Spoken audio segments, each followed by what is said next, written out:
If you were to open a standard economics textbook today, you would read that economics is the study of how the autonomous decisions of utility-maximizing individuals allocate the use of scarce resources.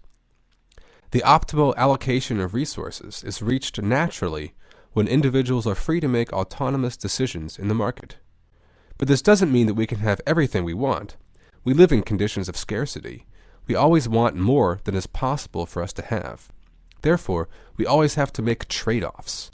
So our textbook reminds us that the fact that we may want more from the current state of affairs, that we aren't happy with the world, is just a part of life. We will always want more than we can have. Thus, economics defines its aim and focus quite narrowly.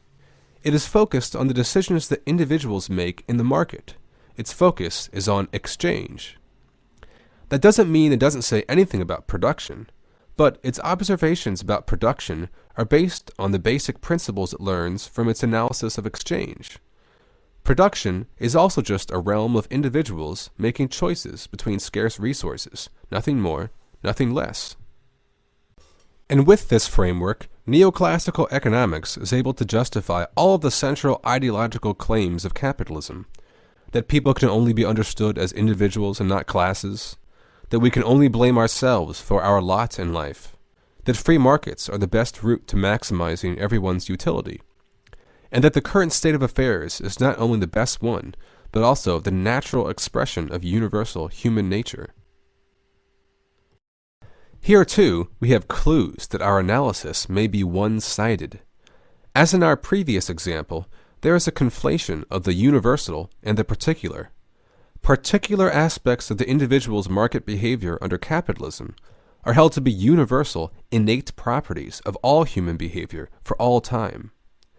The particular types of choices we make in the market are considered universal choices. Scarcity is seen not as a product of a certain organization of production, but as a universal, timeless condition. These are our clues. Let us interrogate these notions of utility and scarcity to see how we might situate them within their actual social context. Who is this calculating, egoistic, utility-maximizing individual? A closer inspection shows that her existence as an individual is dependent on her existence as a social creature. It is only through a certain type of society that we have a particular concept of the individual. For one, we do not form our desires in a vacuum.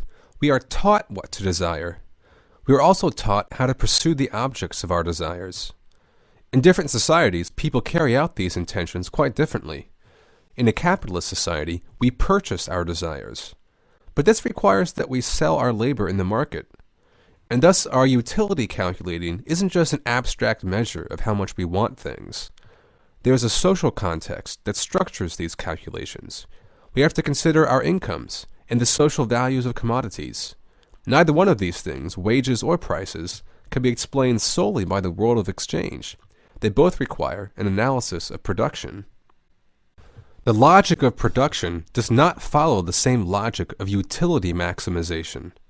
Capitalists don't invest in production in order to maximize utility. They invest in order to make profit, in order to gain value in the abstract.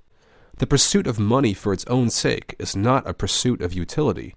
It is a separate logic, a blind, calculating logic that pursues its own interest, transforming the capitalist into a mere personification of this logic.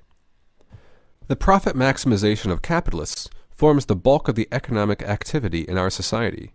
Yet, it is easy to fall under the illusion that the economy is just made up of individuals maximizing their utilities. This is because the social links between all individuals, be they capitalists or workers, always take the form of market transactions.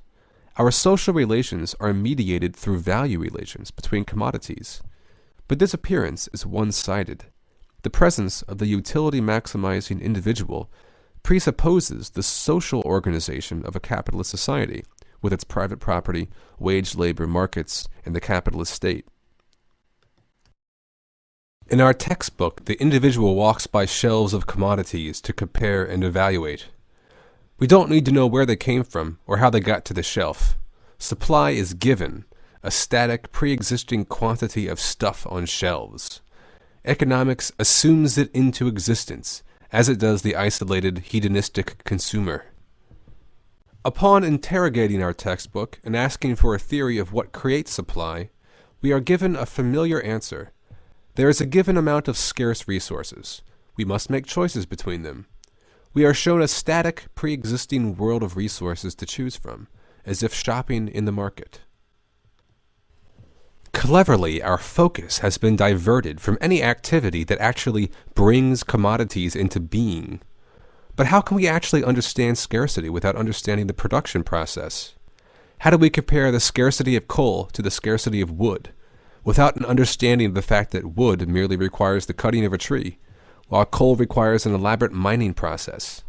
The concept of scarcity is only an inversion of the concept of production. It is the work of people that produces things in given quantities.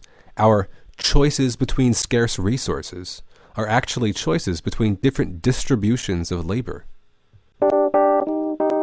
We have seen that our economics textbook is lacking. None of its central claims make any sense unless they are contextualized in a mode of production, a social organization of working activity that produces a certain type of individual and a certain way of pursuing our interests. Our textbook has done a clever thing. It has abstracted away all social context from individuals and the objects they confront. It has made society the result of the individual, not the other way around. It has assigned social powers to objects. The particular organization of capitalist production becomes universal human nature confronting a pre-existing world of valuable objects.